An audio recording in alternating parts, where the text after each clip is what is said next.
Space News.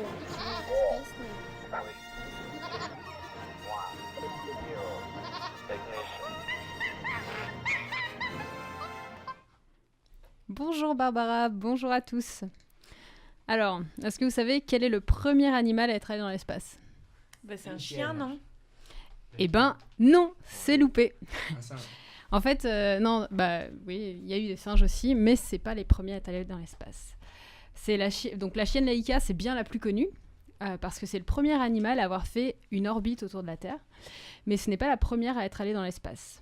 Les Américains ont envoyé des mouches drosophiles dès 1947 à bord des fusées V2. Alors, ces fusées ne faisaient pas d'orbite autour de la Terre, mais la première fusée a atteint 109 km. Elle a donc passé la ligne de Kármán, qui est située à 100 km et qui définit la limite entre l'atmosphère terrestre et l'espace. Donc les mouches qui sont montées à bord de cette fusée qui allait à 109 km sont revenues en vie, contrairement à Laika, dont la mort avait été programmée avant sa lancée, parce que les Russes n'avaient pas eu le temps de trouver une solution pour la ramener dans sa capsule.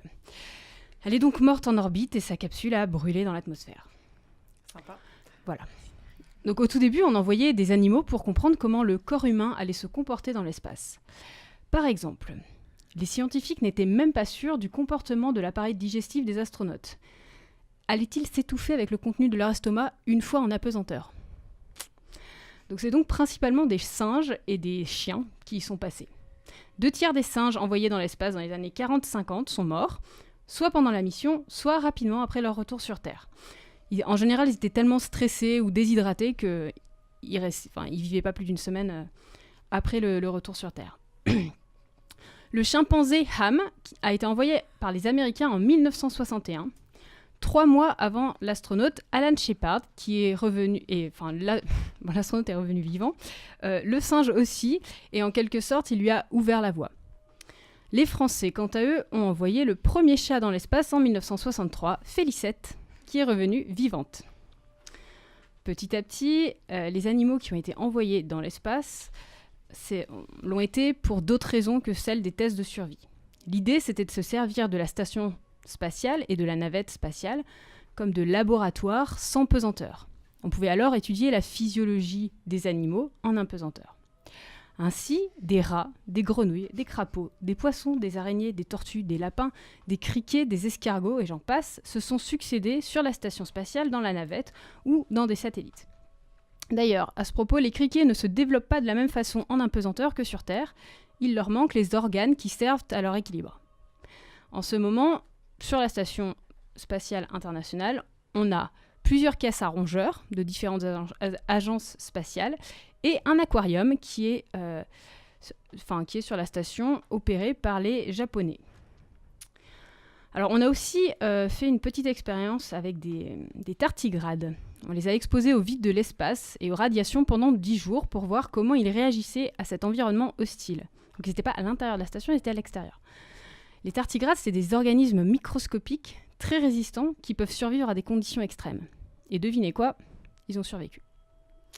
Alors bien sûr, depuis qu'on envoie des humains dans l'espace, les plus gros cobayes, ça reste quand même eux, les astronautes eux-mêmes, qui, pendant toute la durée de leur séjour, font plein d'expériences de physiologie humaine. On utilise beaucoup les animaux pour la recherche biomédicale dans l'espace. Alors bien souvent, ça a été mentionné avant, quand on utilise des petits organismes comme des mouches drosophiles, ça permet d'étudier un phénomène sur plusieurs générations assez rapidement, alors que ça prendrait plusieurs siècles si on faisait la même chose sur des humains. Alors du coup, d'un point de vue éthique, comment ça se passe ? Alors, pour l'espace, c'est comme pour la recherche sur les animaux sur Terre. Les règles sont très strictes pour embarquer des animaux sur la station.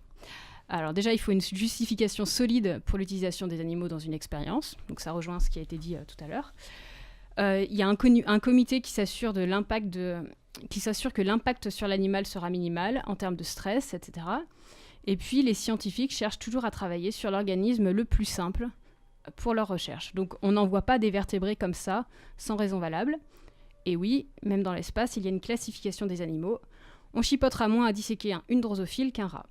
Donc, quoi qu'il en soit, il se dit que les règles pour les établissements logeant les animaux pour la recherche spatiale de la NASA sont plus strictes que pour les crèches américaines. Désolée, je Non, parce qu'on était dans Il y avait quand même un de moment paix. de paix paix intérieure assez... Pas de déception. Il reste 50 secondes. C'est la blague d'Antoine aussi. Ouais, c'est ça, elle a coûté 50 secondes de chanson à 5 minutes. Bah déjà, je la sentais pas super. Et alors en plus de dire, ah, mais si c'est une connerie, vas-y, j'étais en mode, faut y aller maintenant.